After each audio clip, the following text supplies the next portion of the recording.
For today, I figured, you're welcome, thank you all for coming, great crowd today, because it's been so long, basically a year and a half since we've been able to get together like this. And it's been very difficult on the fire chief and I, and we can explain to you some of the initiatives. But what I'm really proud of is, I don't know, those of you that were able to attend last night's event, the Touch a Truck, I believe they named it Love Lifesavers. Love the Lifesavers. I would tell you, I walked out of there 10 feet off the ground. I mean, you could really feel the love in Love Lifesavers. And that's what it's all about. That's what your police department's all about. It's been a little difficult the past year and a half, but what's really got me through it is my amazing staff in this community. And we have Officer Bohannick here today with us. Officer Dyson's here with us today. And Officer Jones is here with us today. And very exciting for me is I've been your chief now for 3.5 years. I just signed another contract. I'll be here another 3 years. Yes. I'm very proud to say, I mean, Officer Jones is the first officer that I hired 3 years ago. And I'm going to be hiring 2 more in July and making another promotion in July. So I've hired 17 police officers in 3.5 years. I've promoted, as of this July, 8 people. So we are hiring very hard to manage a little easier, and you have a fantastic staff. We're still, quite frankly, we're short-staffed. There is a hiring plan in place. I'm going to get with the town manager. We're going to revamp that. Just because of COVID, it's pushed everything back. But because of the amazing staff, we're able to provide what I believe is a top-notch service. And we do have Chief Purcell with us, and honestly, him and I have been pretty much connected at the hip since my start here, but especially during COVID. And I can't thank the fire chief enough. When we talked about keeping officers safe, you know, we had officers that did contract COVID. We had officers that were quarantined, to include myself as a close contact. They had to set me up remotely for fall town meeting. So it was very, very challenging. We put in a lot of hours, you know, trying to make sure morale stayed healthy and our officers stayed healthy. And we can answer some of your questions on what we had to deal with, you know, the past year and a half. And it's been very interesting. I've been a police officer now. This September will be 33 years. In the last year and a half, it was like no other. And it was for a number of reasons. One, COVID was very, very difficult on us, trying to make sure we stayed healthy, answer calls. The mental health calls for service was a huge increase, domestics, substance abuse, you know, the things that we had to deal with, even though some of the call volume, the traffic stops and some of those things were down because there were less people on the road. When we did have to deal with it, usually it was something really bad. And it's because of the amazing staff that we were able to get through it. And overall, we stayed very healthy. A couple other updates I wanted to tell you. You know, in hiring, it's not all new positions. In many cases, it's retirements. Jonathan Gallagher, JK Sergeant Gallagher, has retired. His replacement was Chris Achu, who's now a sergeant on the midnight shift. And Steve Reel, Sergeant Steve Reel, who's been with the agency for over 32 years. He's retiring in July, as well as, if you know, the Johnson family, Officer Jeff Johnson, he's also retiring. So a lot of these positions that I've hired is from people that they retired. And what COVID has done in a lot of cases, I'm not saying with those officers, but I can tell you in the police chief rank, during COVID, over 100 police chiefs in the Commonwealth of Massachusetts have retired. The average is 30. So it's been very trying on public safety, not just with COVID, but the different social injustice issues that have come up across the country. I can thankfully say not here in Westborough, but basically has added some added pressure on law enforcement. You're going to see a lot of initiatives with the Westborough Police Department because of that. One of them is we're going to get involved in the ABLE program. It's out of Georgetown University. One of our officers will be trained. And it's basically, when you hear that duty to intervene, it's basically we're doing everything we can to be one step ahead. We have a body camera initiative for those who are at town meeting. Thank you for that support, to show that we're transparent. And not just to make sure the officer's doing things right in the training capacity, but to show you your officers 99.9% of the time are doing things right. It's going to show that, it's going to help with court cases, and basically, I think, protect the community as a whole, both civilly and with our criminal cases, and those things. And we're working out the policies now. I went before Diversity and Inclusion Committee yesterday, and I'm going to be taking the show on the road to explain, what we're doing, why we're doing it. The town meeting article was for $26,000, 25 and change, because it's an added cost every year. And we had a grant that we were awarded for almost 40. We're hoping, because of State Rep Danielle Gregoire and Hannah Kane and Carolyn Dykma, they put something in the budget to offset that cost. So I'm hoping to turn that money back into the town. We were asked by Secretary Turco to take part in a pilot program about body cameras. And Sergeant Michael Daniels is our liaison for that. We're hoping there's going to be additional funding there too as well, because it's basically $26,000 a year to keep the program going. And as hopefully we hire more officers, we're going to have to buy more equipment. But we're looking forward to basically the challenges that are ahead with post. You'll see me probably present on police certification and all these different things that are happening. That quite frankly, post is pretty much in all the states around us. I think it's a good thing to have national standards.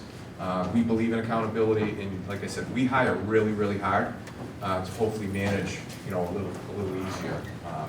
And that being said, I'd like to turn the microphone over to Chief Purcell, and why I thank him is and we're going to keep doing this. We sanitize the crews at the beginning of every shift. Well, Chief Purcell, and he out of his budget paid for it. We had a company come in once a month and sanitize the entire cruiser. Why that's important is, well, sometimes, we have people in the back of the car that, they're down on their luck or there are issues going on, and it's nice being able to sanitize the entire car. So I wanted to thank him for that, and that's just one of the few things like I said, we partnered through this. His staff, he can tell you some of the things that they've had to endure. You can imagine suiting up for every medical call and different things they had to do to make sure that his staff stayed safe during very trying times. A lot of people were working for home, not your public safety team. Team Red and Team Blue, we were out there 365 every day, 24 hours, making sure that we provided a service that was top notch to people that were in crisis and people that were in need. It was not business as usual, I can tell you that. But we got through it because of your amazing team. And we say it all the time, it's not about the I's, it's about the we's. And that's what makes things work so well here in Westboro. We walk into department head meetings, egos are checked at the door and we all collaborate together. How can we better serve the community? And I can tell you, I learned a lot this past year and a half. I'm hoping never have to utilize what I've learned ever again. I remember, and I'll turn it over to Pat after this, Chief Purcell. Chief Brooks from Norwood put out this email about basically not having roll call, masking up, just all these initiatives. And I went, I think he's losing it. And a week later, I was like, this man's a genius, right? As I implemented every single policy that he put out to try to keep us safe during very trying times. And it was constantly just, we've never, us experienced the pandemic, and it was, you really had to kind of think on your feet, and really, it's not about A, B, C, Z comes before A some days. You gotta really learn to roll with the punches and really, be flexible. That being said, my partner in crime. Good morning, everybody. How are you today? Good. Does anybody miss me calling their house on Sunday nights? For my weekly update. I felt like I was giving a campfire talk every week. I got a lot of comments on that last night at a Touch a Truck event that we had at the Methodist Church, and I'll tell you, I was telling some people some stories about it, and I can keep reflecting back into the spring and the summer when that happened. And as much as that sounded smooth, the computer that we use to do that gives us 2 minutes to do that. So it's Sunday and I'm home with my family, and I think they walked around reciting it because I did it about 100 times to make sure I kept it under the 2 minutes and it was clear and and calm. But that's one of the things that I really worked hard to do during COVID. But just to capitalize on what Jeff said, I know Alma said we weren't really going to talk about COVID, but frankly that has saturated our lives, and it's been exactly the roller coaster ride that he described. From before we even went on lockdown, we were developing continuity of operations plans for the town. We did those together so that if people got sick, or were incapacitated. Some of the departments in town are really small. We would know how to operate those towns. So we had a binder that was shared that we developed so we could all cover for each other. And a lot of people work remotely, so like police and fire picked up the ball with like the boots on the ground for a lot of departments for a long time, and it was not easy, but it was certainly worthwhile, obviously, because we've seen the positive effect over the last 15 or 16 months. I'm happy to tell you that next week, our vaccine clinic at the DoubleTree Hotel, right now we're in a consortium with 6 other communities. Combined with that and the fire department's efforts in beginning in January through now, and doing some homebound visits in some various clinics for people 75 plus, the 65 to 75s, healthcare workers. We vaccinated over 20,000 people just with the staff here in town and some of our partners from the other fire departments and boards of health. So that's a number we're pretty proud of. Yeah.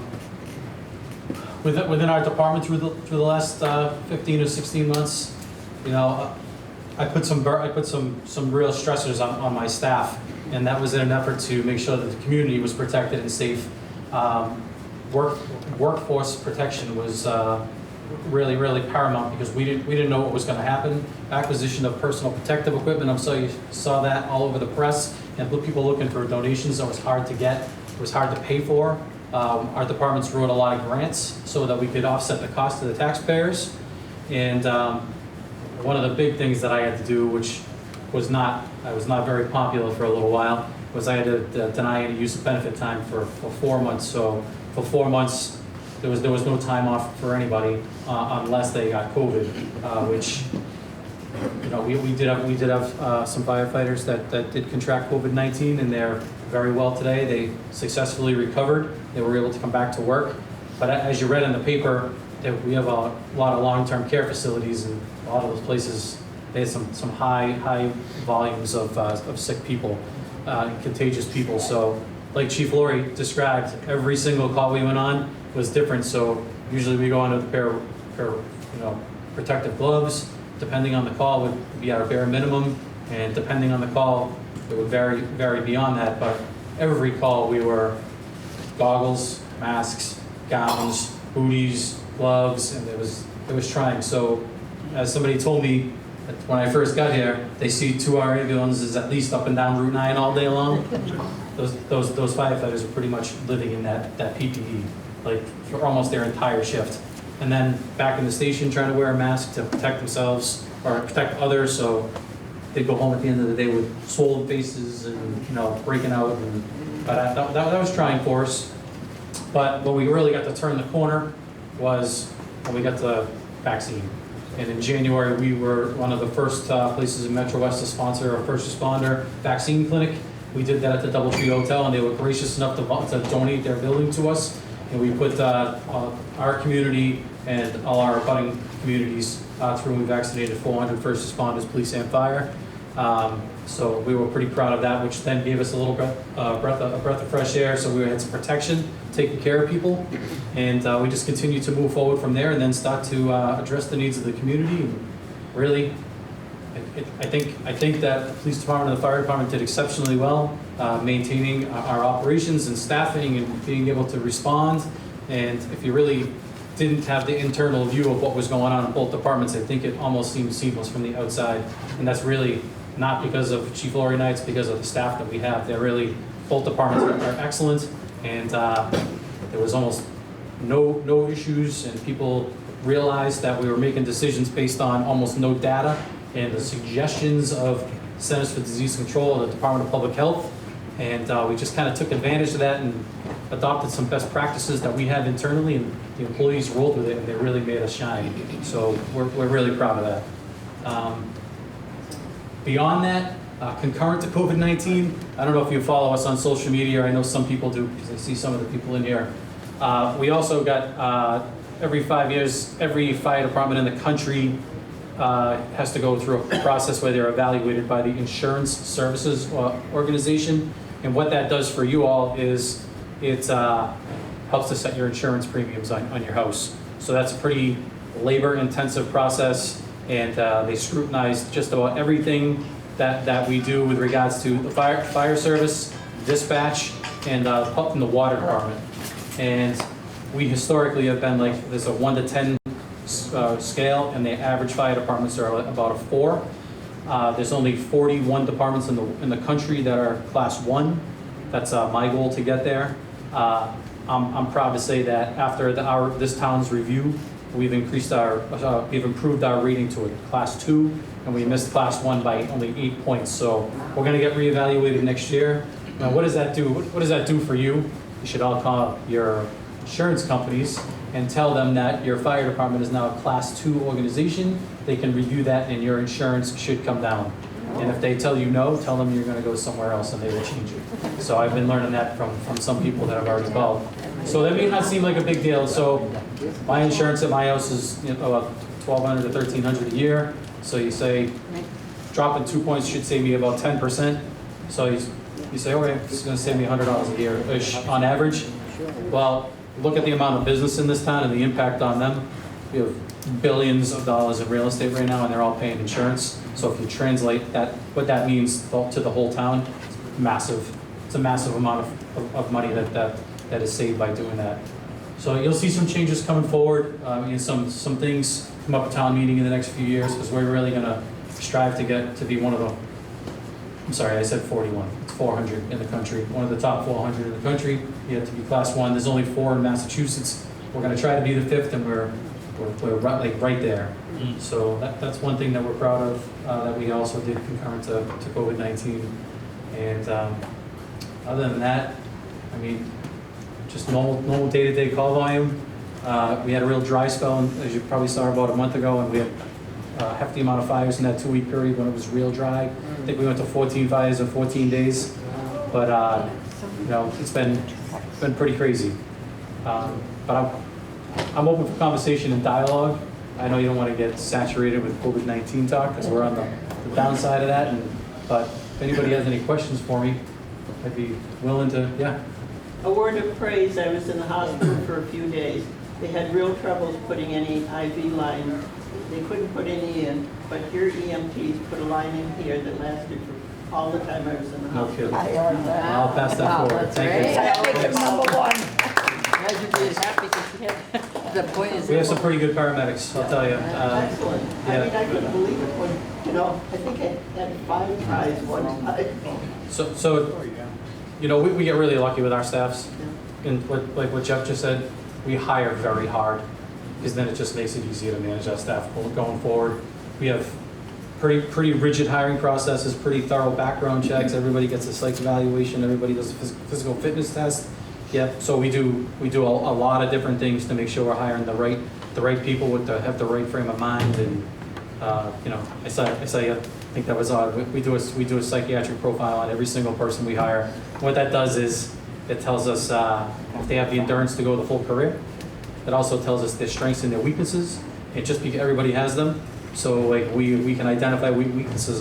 Some people learn because we train every day. Some people learn better by hands-on, some by books. So we marry up a candidate that we hire with the right captain and lieutenant.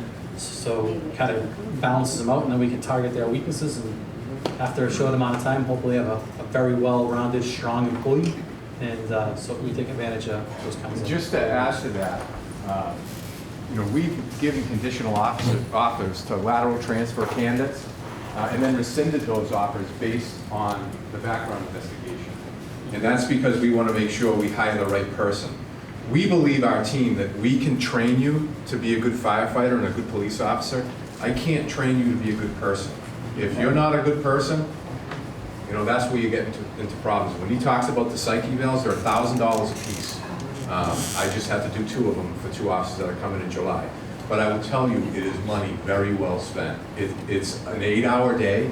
It's very intensive, because we want to make sure we have the right person that's coming to assist you. And it's just so critical, I gotta tell you.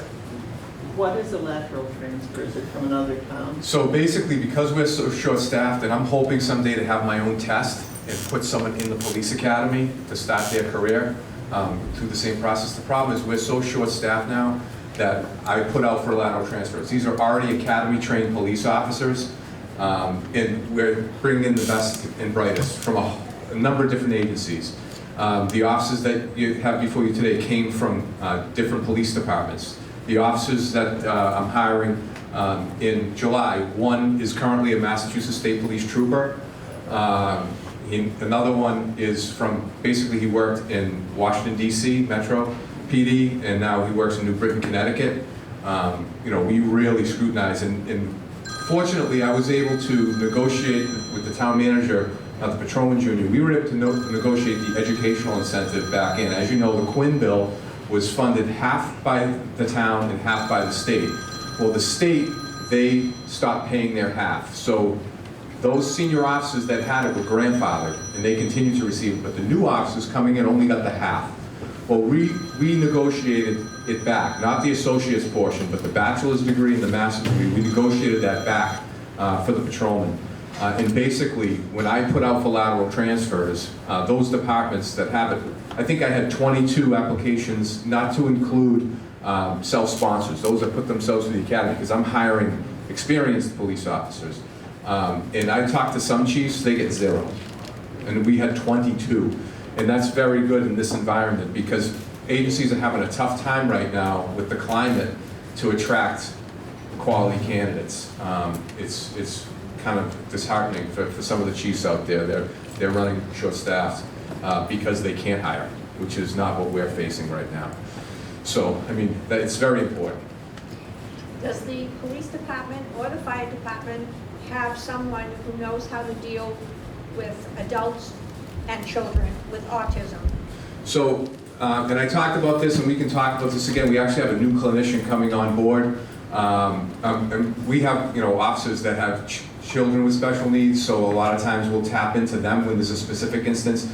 For instance, we have a clinician that rides in the cruiser, and if they're not live time, we do follow-up in those type of situations. But we have officers that, yeah, we've had training to deal in de-escalation, in dealing with different issues, and like I said, that's the whole piece about hiring really talented people. And I'm a big proponent of training, as most of you know, and that's really picking back up now in all aspects of it, whether it be, you know, dealing with your biases, dealing with people with special needs, you know, dealing with collecting evidence. I mean, there's a whole host of things. But we have a new clinician starting. I'm going to bring her in, introduce her to you. She's an outstanding young woman who's going to really provide a higher level of service. And this program is called the Jail Diversion Program. If people are fresh or do something wrong or commit a serious crime, yeah, we want to hold them accountable and place them under arrest. But there are people out there, quite frankly, that they need help. And arresting them isn't the answer. Now, they may still have to be summoned into court because they did something wrong, but that's exactly what this program is. It's a jail diversion program to come in and give them that support and the need, the help to satisfy what they need to lead a productive life. So, and that's, again, it all comes back to hiring, and I'm very proud of this program. Deputy Chief Minardi really spearheaded this. It was a grant through advocates, basically a $100,000 grant now. So this clinician, you know, we haven't had to ask for any tax dollars on this, and this is partnering, we call it the Borough program, with Northborough and Southborough, and it's been absolutely fantastic, especially during COVID, because our mental health calls are crazy. It gives us a person, and this is the first program of its kind in Worcester County. It's in Middlesex and different parts of the state, but I'm proud to say it's the first of its kind in Worcester County. And I tell you, I'm constantly pushing it out there to other chiefs, saying you need to partner with your neighbors. And you know, because we're in the program, we're told this grant's through the Department of Mental Health that we're going to keep this grant. So eventually, they're going to close the doors on it, right? Because there's only so much funding. So really proud of that, but that's to help us to deal with individuals who have special needs to make sure we can help them. And Sergeant Daniels just met with a family. We had a clinician call us and said, hey, this is a family that's moving to town, they're apprehensive about police. Will you meet with them? And we did, and the response from the family was tremendous. This is a kid that you know, has really mental health issues, serious mental health issues, and we were able to develop a relationship with that family. It's getting ahead of the box, partnering with clinicians and social service agencies to really help people. So when we do get called to that house, now we're familiar.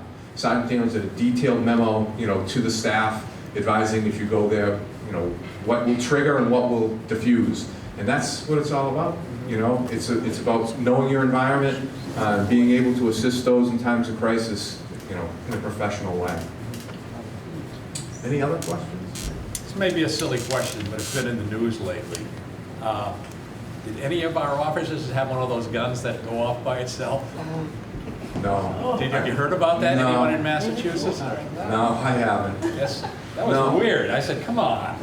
No, ours only go off when you, Yeah, anybody pull the trigger. yeah, Yeah. yes. It seems to me that you focus a lot on training, and it's excellent. What about training for citizens that want to know what they can do to be safer at home? Like, you know, there are things that I can do in my house, I can lock the door when I leave and that sort of thing. But do you have training things for citizens? to So attend? there's a couple of exciting things that are happening. We had to cancel our first, again, we do a youth academy. It's called the Borough Youth Academy, and we were doing the Borough Citizens Academy. It was supposed to be in April. We had to cancel it because February the world turned upside down, you know, March. So we had to cancel it. We're going to be doing that again, and that'll be part of it.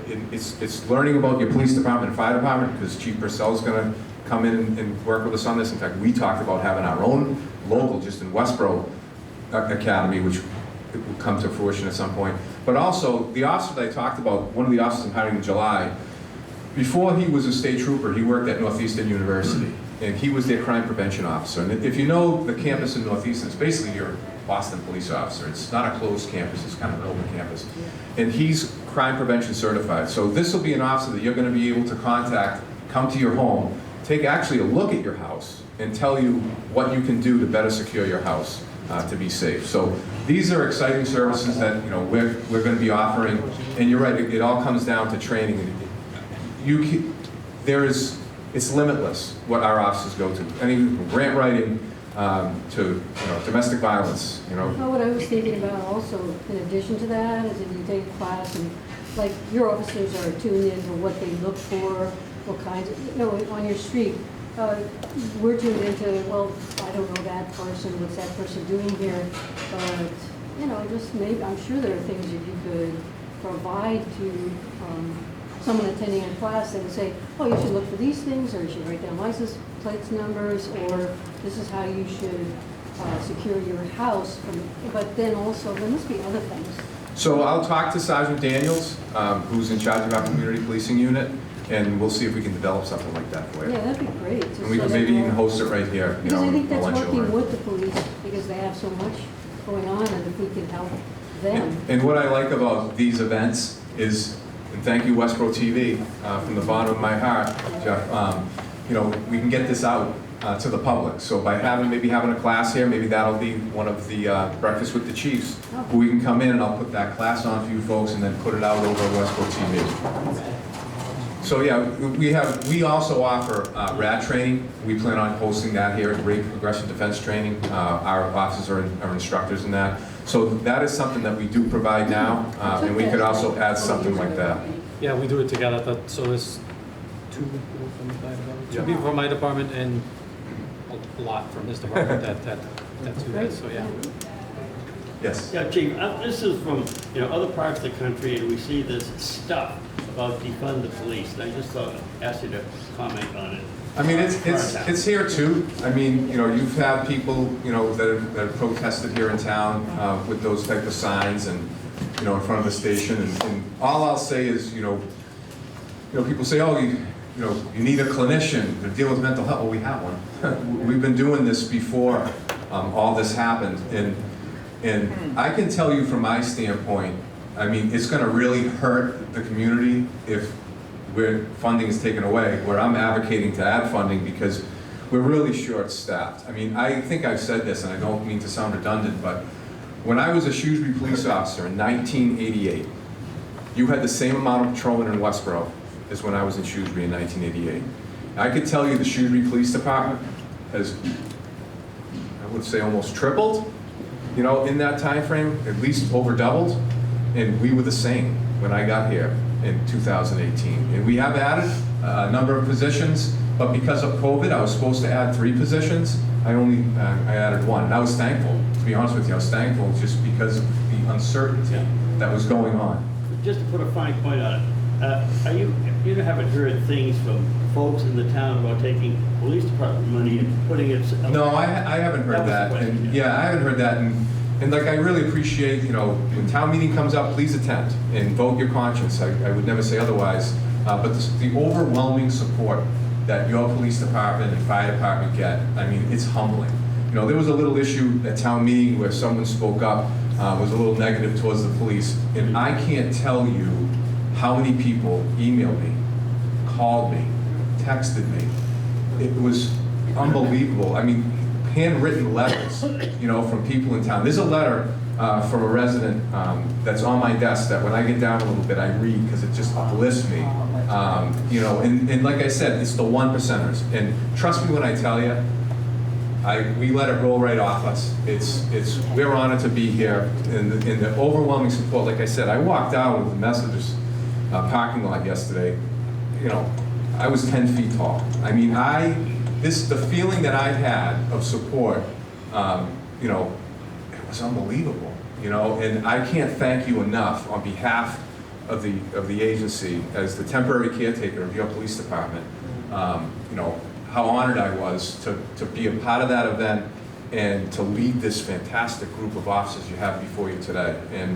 And that's why I say to you, it's not me, it's we. And it's an amazing group. And this town's been very, very supportive.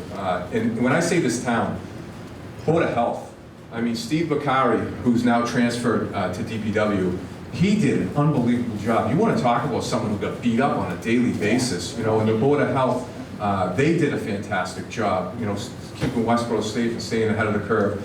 I mean, Jen from our rec department, our town manager and assistant town manager. I mean, I could go down the list, you know, DPW, you know, the entire department, you know, making sure that they stayed safe to still provide the services that they had to, doing split shifts and different things to make sure everyone was safe, because they were affected by COVID as well. And if I missed a department, I apologize, but I could go down the list, like I told you, when I go to these meetings. The one you stand. The senior center. I mean,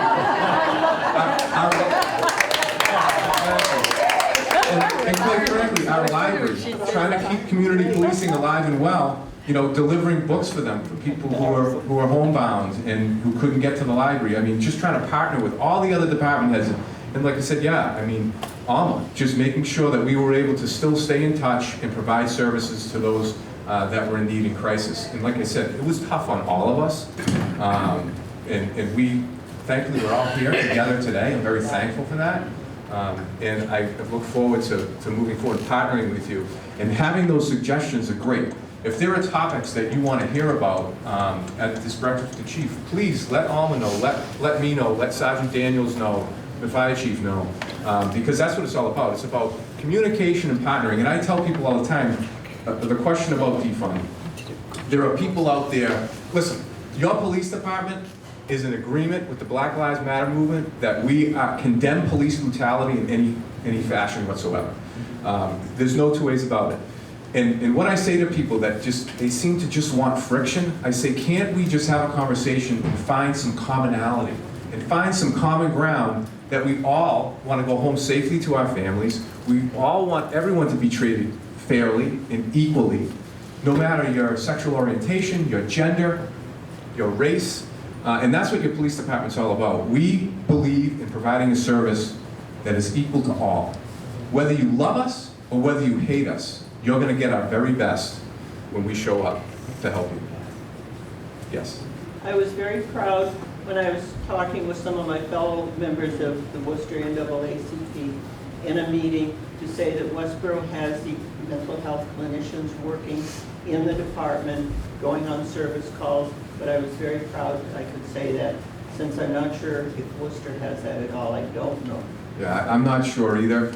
But as this program goes, again, you know, we didn't know how would this be accepted, right, in the 3 police departments. All 3 agencies, which I believe made us closer too, because then we started the Borough Police Academy when I first started here.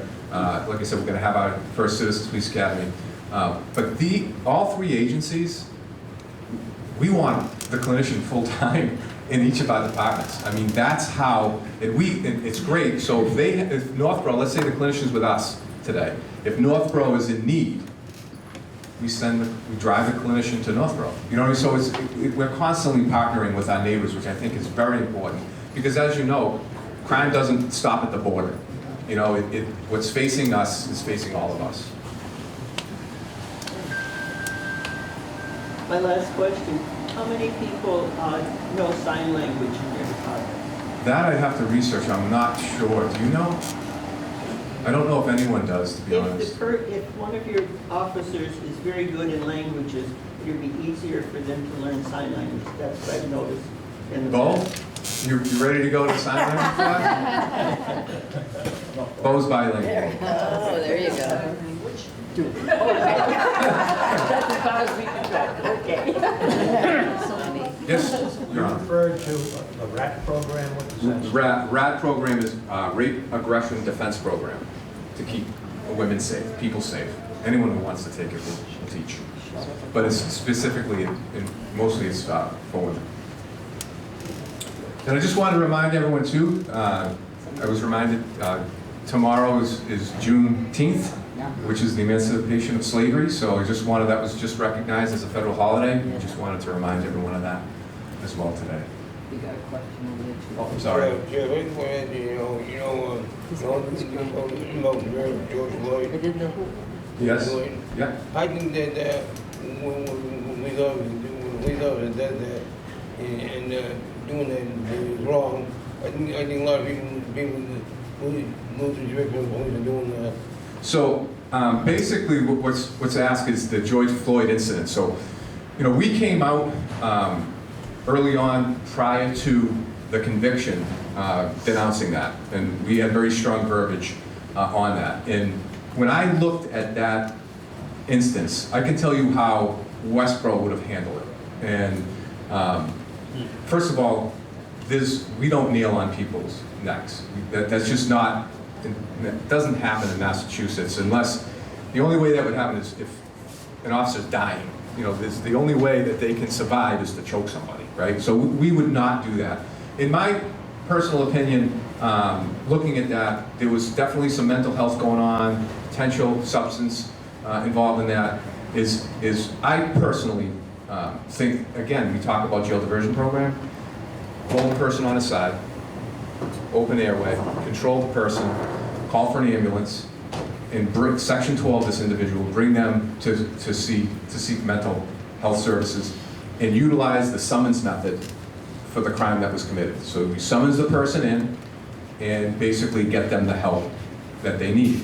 And you know, when we talk about, you know, duty to intervene in some of these instances that they're talking about, you know, for instance, and not to get too off topic on this, but some of the initiatives that came out saying, okay, you can't shoot anyone in the back. Okay, someone's in the senior center right now, and they're shooting at people, and I'm behind them. I don't have time to run in front of them. You know, I'm sorry. And listen, by the grace of God, and I was a SWAT team operator, I was a team leader, I was a team commander, I've never utilized my firearm unless it was an injured animal or at the firing range, right? I've been justified a couple of times, but thankfully we were able to de-escalate and not utilize the firearm. So, you know, when we talk about some of these things that are out there, it's just not happening in Massachusetts. And you can't kind of just say, there's one fit for one, how you can't do this, you know, the 8 can't wait rule. The duty to intervene, common sense. One of my officers sees another officer brutalizing somebody. If they don't intervene, they're just as guilty. And we're going to take very, very strong, swift action with that. These officers, they're trained to get involved. And the last thing we want to do is go hands-on with people, but unfortunately at times we do. People don't comply sometimes, and I get it. Use of force does not look pretty, but at times it's very necessary, and the officers need to go home. I wish I could tell you that a Westboro officer has never used pepper spray, or never used a baton, or never used a taser. I can't. And we're playing defense, and it's in very, very, very volatile, violent situations where we have to utilize that force, and that's why training is so mission critical, that we have the very best training possible. You know, we just did an upgrade, you know, at the firing range today, because it's important, it's necessary. If we have to, God forbid, utilize this piece of equipment, I want you to know your officers are very, very highly trained. And that's the last thing we want to do. And we're going to utilize our verbal judo and try to de-escalate every possible situation we possibly can. But at the end of the day, if push comes to shove, your officers are trained to protect themselves and protect that person. You know, and that's what it's all about. Utilizing the correct amount of force as quickly as possible to get the person in custody to keep them safe. And in a lot of cases, we're dealing with people with mental health illness, and they just don't comply. And it's sad, and it's just the reality that it is here in Westboro. And like I said, it's all about making sure our officers and our staff are safe, and you folks are safe. Could you tell me, are these legal? What is it? It's to, like, if you get in a position where somebody's trying to attack you in some way or Is it an another. alarm? We What sent is it, it? yeah, we sent away for those. You pull this. It'll make too much noise. Yeah. Oh, I know what that Oh, is. it's I got sound. one. I got It's a one. siren. Yeah. Chase them away. Yeah, no, that's perfectly legal.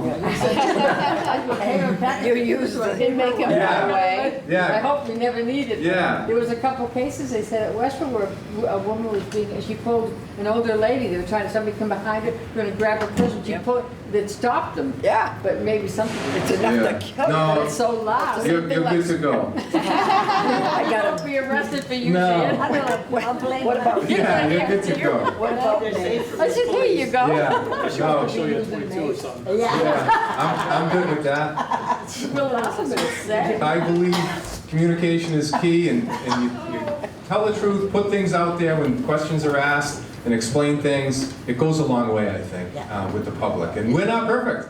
You know, we make our fair share, but we're going to take the corrective action when we need to. But again, not to be redundant, it's all about wonderful staff that we have here in town. If you have a problem, call Bob. Yeah, exactly. He'll handle it. Andy? Most talk about the great staffs that you have. And I've always been a firm believer that an organization is the shadow cast by its leader. And I want to thank them. Very fortunate that we have both of you You did a great job. here in town. Thank you very much. Thank you. That being said, do you have any closing words, Chief Purcell? No, I don't. I just wanted to say thanks for letting us come here today. Oh, yeah. It's nice to see everybody again. It really is. I gotta tell you, it's You're great leaders. it's gonna be a great weekend, you know? Thank you very much. And So- everybody should have the alert system. Code Red, sign up for Code Red. Sign up for Code Red, and like I said, both of us have social media pages, Instagram, Twitter, Facebook, you know, So, let us know. can I say one thing about the Code Red? So one thing about the Code Red is, so you all got the voice messages to your phones. It has that weird Yes. start. Yeah. That has to be there. You know what, I never listen to myself, so I'll take your word I for mean, it. there's it got almost delay? sounds like a junk call at the very All right. beginning. You explained that it was the format that you were given Yeah. that you had to use. So there's a couple different components to Code Red now. Does anybody get the text messaging? I do. So yeah, you can modify your own account to get the text messaging. So I'm trying to be more proactive with that. If there's a water main break, or if there's a street closure, or fire, or something like that, so we can say, hey, avoid Milk Street between Phillips and something, and because the road's closed for a little while. So we're trying to make better use of that. Or if there's an event, like a town-wide event going on, just so you know, it'll be a block party. There's block parties coming up, I think, in August. Block party this time, so we're trying to use it. If we call your house, it's usually for something that's kind of critical. But we're trying to take advantage of the lower acuity stuff through like text messaging. So if you have that option, we encourage you to do that. And we're also going to try to interface Code Red with Twitter and Facebook soon. But we just got to grow that slow. So I think what I'm thinking of, there's a general one that goes out to the entire town. yeah, that's the voice one that I do. So that's usually I use that for COVID. I use it sometimes for our parking ban if we're going to extend it. Missing people, the Code Red has been exceptional for that. Police department has had a couple of missing persons that were that had some behavioral health issues that we were concerned about their well-being, and it was successful actually both times within the last couple of years. And one of them was 0 outside, so they were able to, a person said, oh, I think I drove by that person, and they were out in the middle of nowhere. I think I drove by that person 20 minutes ago. Boom. The other one was 2 12-year-olds. You know, so it's a very, very effective system, but it doesn't work if people don't sign up for it. So it's, we can give it to you, but if you don't use it, then. And it works in Florida too. Well, so that was one of my favorite phone calls. I got a phone call from somebody in May from Florida that said, just want you to know, there's a whole bunch of people from Westboro that are in our community down here, and we've been listening to Code Red to know when it's safe to come home or not. So keep the phone calls coming. I'm like, all right. So apparently in Southwest Florida, I was pretty popular. You really were, because you were worse off for a while there than we were down there. And they're out Framingham and Yeah. Grafton and everything. Yep. Yeah, we love our chief and his programs. Well, thanks. So, yeah. Yeah, just a quick question. With all the drownings that happen in Massachusetts, are we going to have lifeguards at Chauncey? Yes. This Yeah, summer, yeah. so actually, anyways, any place that has public swimming capacity is supposed to have a lifeguard there and or video camera. So I don't know if you know this, we actually had on Saturday, that at the Doubletree Hotel, found an 18-year-old at the bottom, hold on, it gets better. Found him at the bottom of the pool, they did CPR on him before we got there. We resuscitated him and he was flown to Boston where he's being discharged this week to fine. So good save by a civilian bystander that actually saved that boy's life. But So yes, we got him up onto the pool? yep. Well, Lake Chauncey's open this summer. Yep, Correct. yes. There'll be the block party in August, so we're gonna get back to normal. So ironic, I told you we train every day. One of our training topics, 3 days before that training, was identification of public pools. There's actually a fair amount in this town. There's neighborhood pools, Hundreds Road up off of, between Adams and Old Piam Road, there's one. There's one at, Butterfield Drive. yeah, up in there. There's Park Apartments, there's Cotton Gardens. Fountainhead. No, they don't have one anymore. We had a drowning in Park Village, but they took their pool out. There's a lot more public Wayside. There's a lot of public pools, and and they're sometimes behind for the neighborhoods, so they cut like a path in. So we had just gotten done training on all those locations and our policies and stuff for those. But good question. Good question for the time of year. I think it's I just want to thank you for being so alert, because there for a while I was falling just about No, Trent. three times a week. And boy, oh boy, they're right on the ball when they get the call. Even if I don't call them, they're on the ball. I've been in the shower and I got these guys knocking at the door. And no, I'm all right. It's going. But they're there. So- They're there.